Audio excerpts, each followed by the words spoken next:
Her name appeared in the household ledger between the coal order for November and a bill from the farrier that had not yet been paid. One line, no title, no station, no mention that the house in which she scrubbed the grates and mended the curtains had once, by right and by her father's own hand, been entirely hers. Cora Cole, seamstress, board deducted from wages, wages deducted against outstanding household debt. No wages then, not really, only the appearance of them, written in numbers that canceled themselves out, leaving nothing. She had read it once, upside down, leaning over the desk in the study where Sir Clifton Aldervane's steward had left the ledger open while he stepped out to fetch more ink. She had read it the way you read something you already know but have never seen stated so plainly. The way you read a word for a thing that has been true for years and is only now written down. Then she had straightened up, set the duster over her arm, and walked back into the corridor, and no one had seen her do it. She had 5 years of practice at not being seen. The Duke of Brenmoor arrived on a Thursday morning in October, and he arrived alone, which was the first thing that was strange about him. Men of consequence did not arrive at a country estate without a retinue. Sir Clifton had been expecting him for a week, had ordered the house turned out, the silver polished, the good carpets laid down in the entrance hall, and the best rooms aired. He had also ordered Cora, whom he addressed as Cole when he addressed her at all, to keep herself out of sight during the visit, which was nothing new, and to have the library in order before the Duke arrived, which was. Sir Clifton did not usually care about the library. Cora had spent Wednesday evening in there, returning books to their shelves, ordering the loose papers on the reading table, and wondering what a duke wanted with a country house that had not had a working furnace since the previous winter. She knew this house. She knew every crack in its walls and every draughty window, and she knew that Sir Clifton needed the sale badly because the debts he had acquired in the 5 years since her father's death had swallowed everything her father had spent a lifetime accumulating. What was left was the house itself, and the house once had been hers. She did not let herself think about that too often. It was not useful. The Duke of Brenmoor stepped down from a plain black coach with no crest on the door, walked past Sir Clifton's outstretched hand, and looked at the house. Not the way buyers looked at a house, measuring the eaves and calculating the cost of the gutters. He looked at it the way you look at something you have seen described in a letter and are now seeing in person, checking the description against the reality, deciding whether they match. Then he shook Sir Clifton's hand and went inside. Cora watched from the upper landing, through the balusters, the way she had watched everything in this house for 5 years. From above, from the edges, from places where the furniture made her invisible. The Duke of Brenmoor was younger than she had expected, dark-haired, simply dressed, with a face that was still rather than closed. The difference being that a closed face has chosen not to show itself, and a still face is simply waiting. She could not have explained how she knew the difference, but she did. She had learned to read stillness here. It was one of the few things that had ever served her. He carried a leather document case under one arm. He had not handed it to anyone. That, she thought, was deliberate. They put him in the library, of course, because that was where Sir Clifton always put people whose opinion mattered, surrounded by the books her father had collected across 40 years, because a library full of books gave an impression of consequence and permanence that the rest of the house could no longer manage.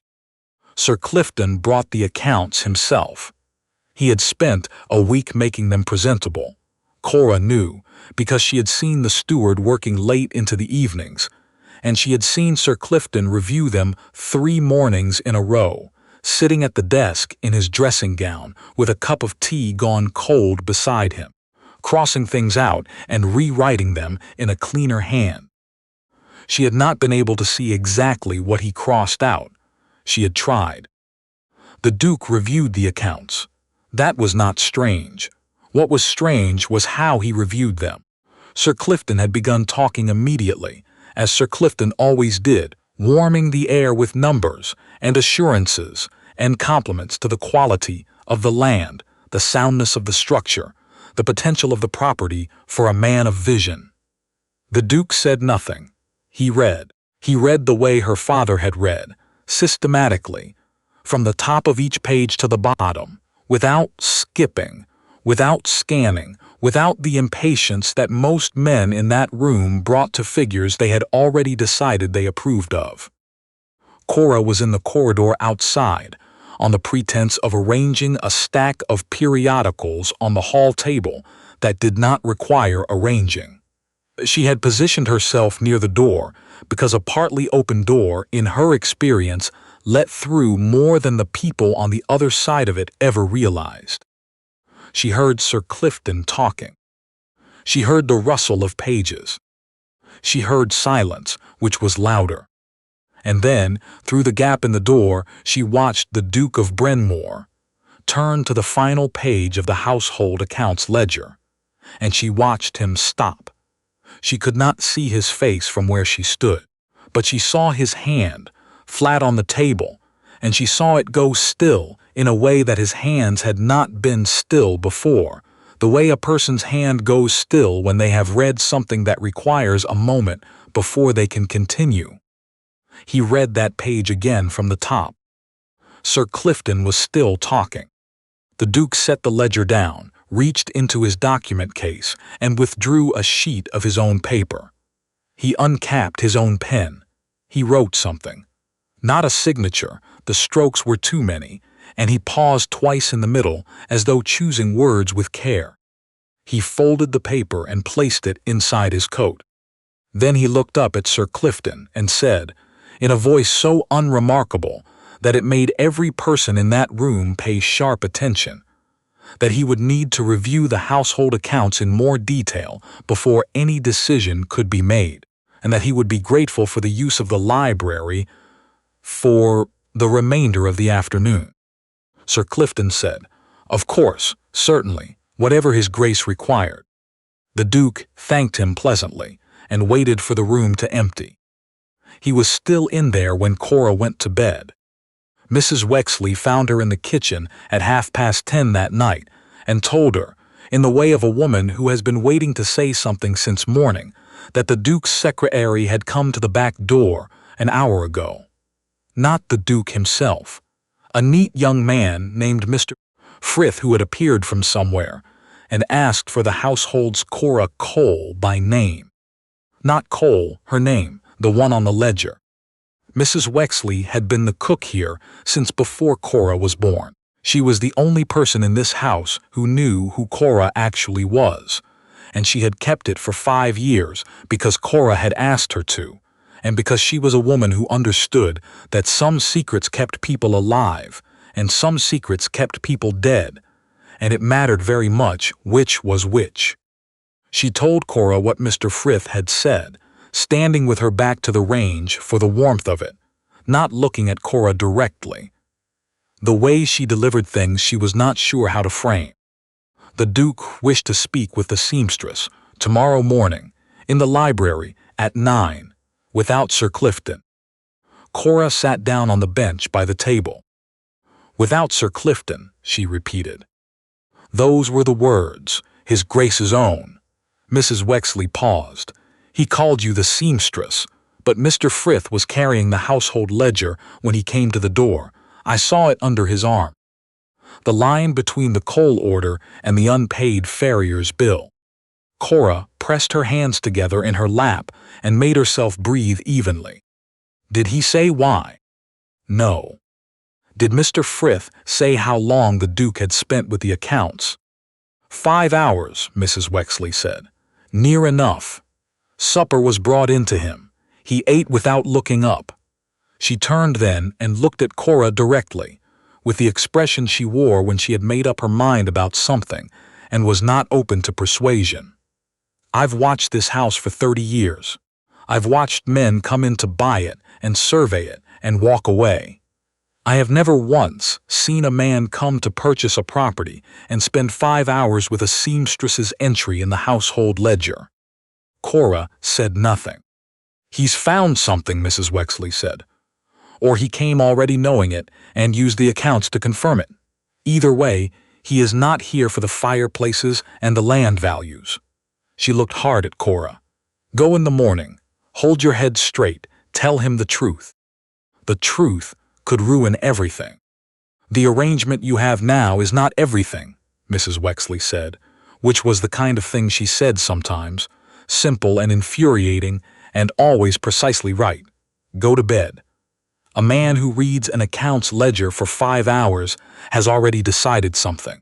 The question is only whether you have the courage to find out what. Cora lay awake a long time after that, listening to the house settle around her in the dark. This house she had grown up in and then been reduced to maintaining, and she thought about a man who read all the way to the bottom of every page without being asked to. He was already in the library when she arrived the next morning, standing at the window with the ledger open in his hands, and he turned when she came in with the particular attention of a person who has been waiting, but does not wish that to be the first thing acknowledged. She had worn the better of her 2 gray dresses. She had pinned her hair plainly, because she had nothing to do it with otherwise. She had looked at herself for one long moment in the small mirror in her room and thought, whoever this man expects, it is not this. And then she had come down anyway, because Mrs. Wexley had told her to hold her head straight, and she had been following Mrs. Wexley's instructions in this house since she was 18 years old. He said, Miss Cole, and something in how he said it, without inflection, flatly, as though the name were a question he had already decided the answer to, made her stop just inside the door. Your Grace, she said, I've asked Sir Clifton's steward to keep him occupied until this conversation is finished.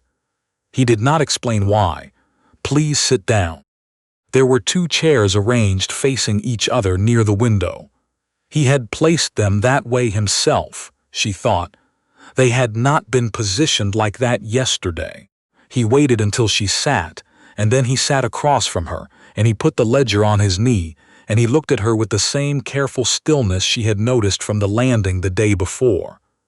Close, methodical, not unkind. I'll be direct with you, he said. I spent yesterday afternoon with these accounts, because the figures in the last 18 months do not reflect an honest management of this estate. I know the difference between money lost through misfortune and money directed somewhere it does not appear in the records. Sir Clifton Aldervane has been directing a significant portion of this property's income into accounts I cannot locate in these ledgers. He paused. That is one matter. It is not why I asked to speak with you.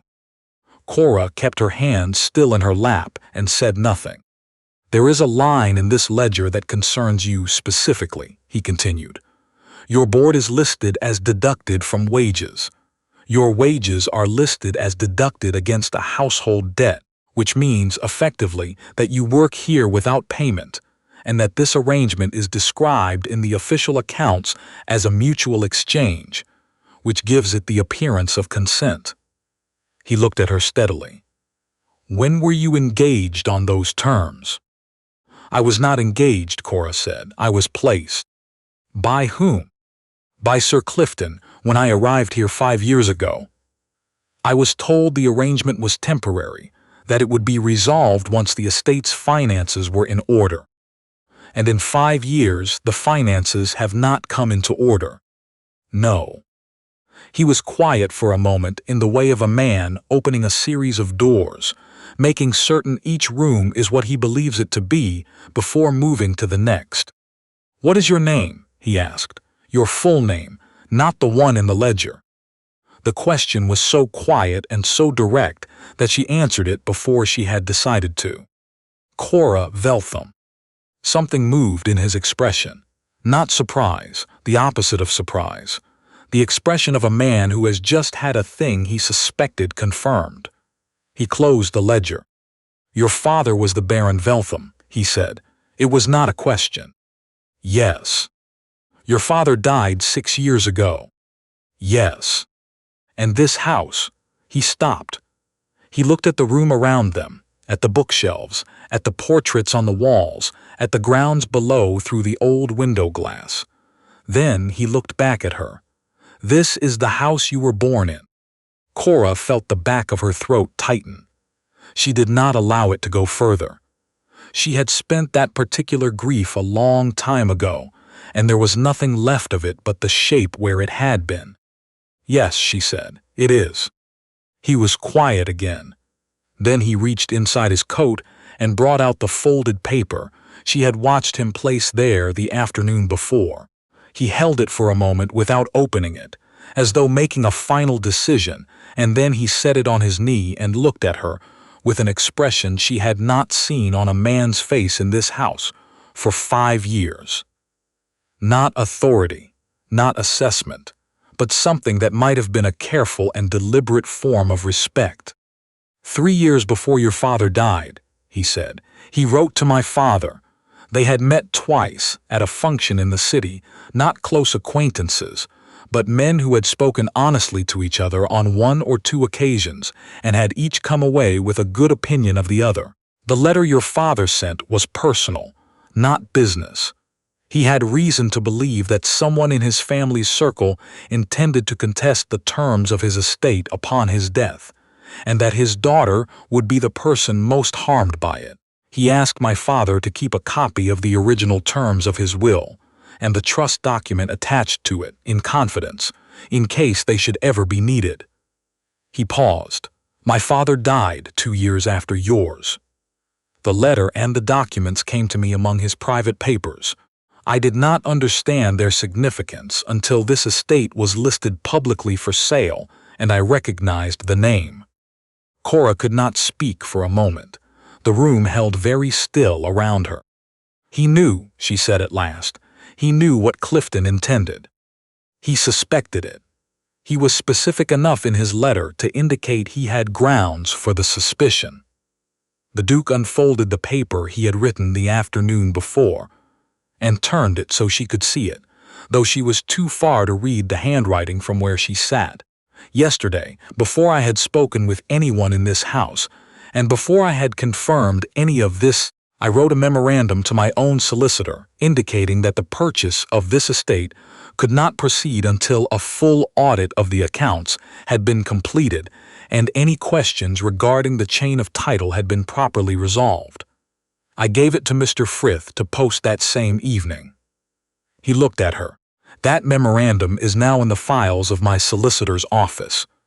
It was written before Sir Clifton knew I had any interest beyond buying the property, before he knew there were questions to answer at all."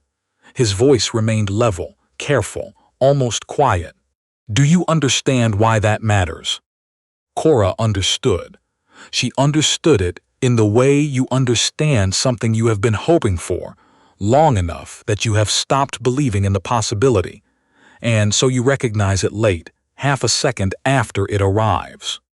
"He can't prepare a defense against a question he didn't know was being asked," she said. "Precisely. Whatever documents he might now produce, whatever account he might give of the estate's history, they will have been prepared after the fact. The memorandum is dated yesterday morning. It predates any response he can manufacture." He set the paper down on the table between them. "Your father's trust document, the original will, the copy your father sent to mine. I have brought them with me, combined with the memorandum, with the accounts as they currently stand, and with your own testimony about the nature of your arrangement here. There is a legal case to be made. A substantial one." Cora looked at the folded paper on the table between them. Then she looked at him. "You came here for this," she said, "not to buy the house." He was quiet for a moment in the way that is itself an answer. "I came because the listing gave me a reason to come," he said. and because I had carried your father's letter for 2 years without knowing whether it would ever matter, and I thought it was time to find out whether it did. She thought of every gray morning she had risen before the rest of the household to light fires in rooms that had once been hers. She thought of her name in the ledger, the numbers that canceled themselves into nothing.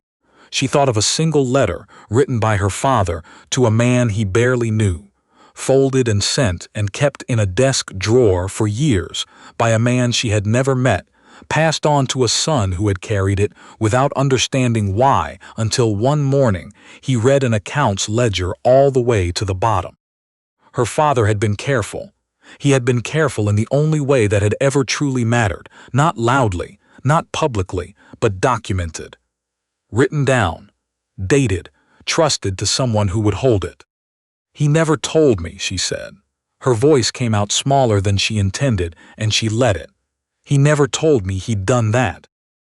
He may not have wanted to frighten you. Or he didn't think he'd die so soon. No, the Duke said quietly, I don't expect he did. Sir Clifton Aldervane, when confronted by the Duke's solicitor 4 days later with a copy of the original trust document and the question of exactly what authority he had held over the estate for the past 6 years, did what men of his particular character reliably do when the floor shifts beneath them. He reached for a story. The story was polished. It had clearly been assembled over years, ready for exactly this occasion. He produced a document purporting to show that Cora's father had, in the final weeks of his life, signed the estate over to Sir Clifton outright in exchange for the settling of significant debts. He produced 2 witnesses who swore in signed affidavits that they had been present for this transaction. He produced a letter, allegedly in her father's hand, that referred warmly to Sir Clifton as the estate's rightful new custodian. The document was dated 2 months before her father's death.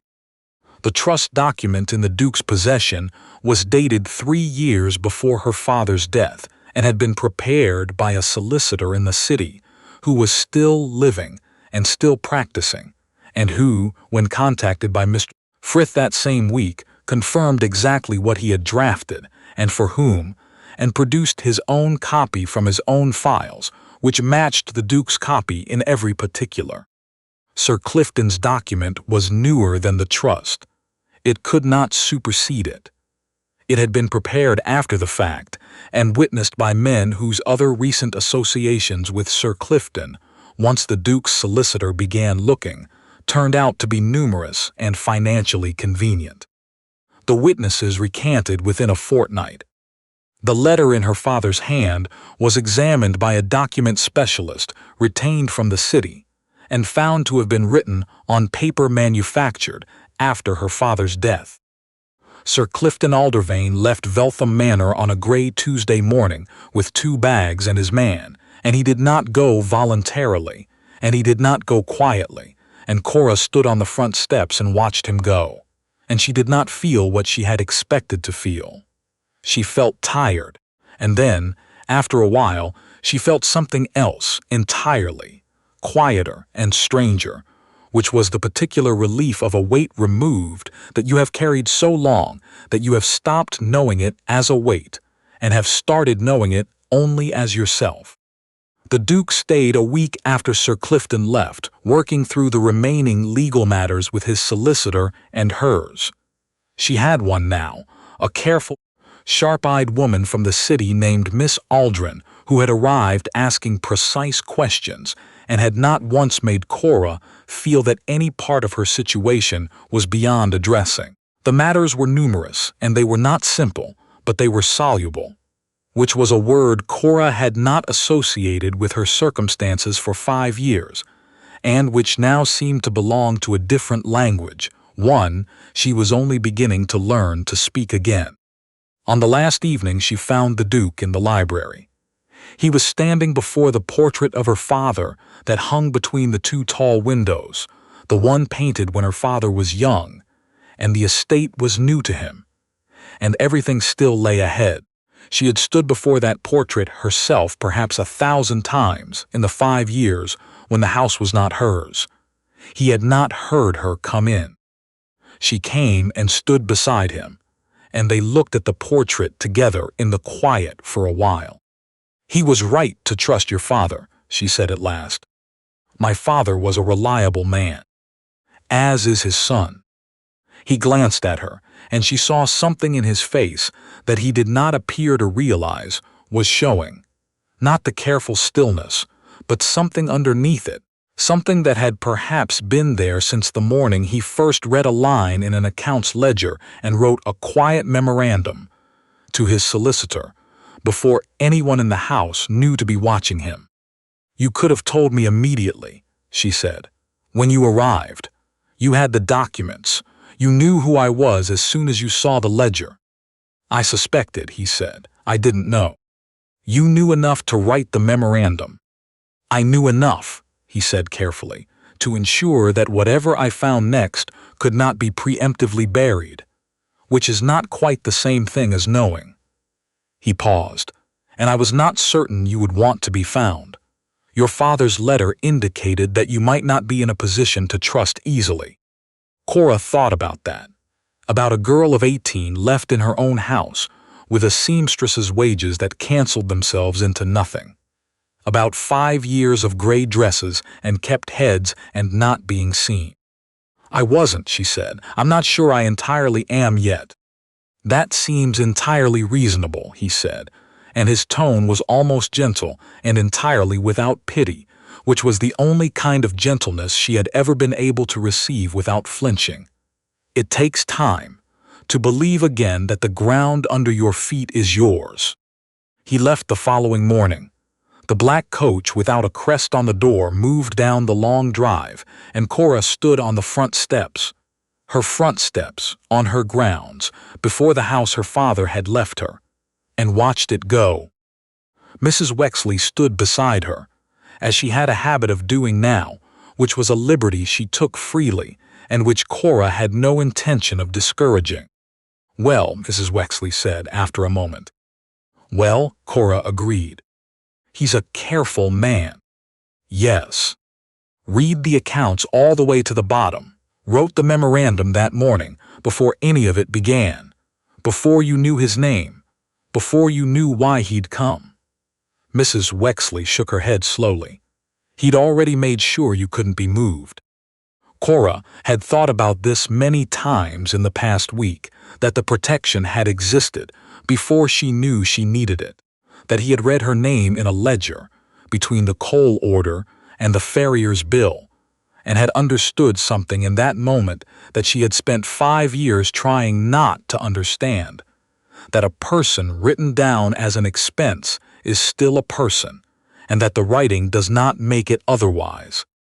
"He wrote a memorandum," she said. "That's all." "That's all," Mrs. Wexley agreed with the tone of a woman who knew precisely what that had been. A careful, specific, dated, witnessed memorandum, posted that same night, before Sir Clifton knew the season had changed.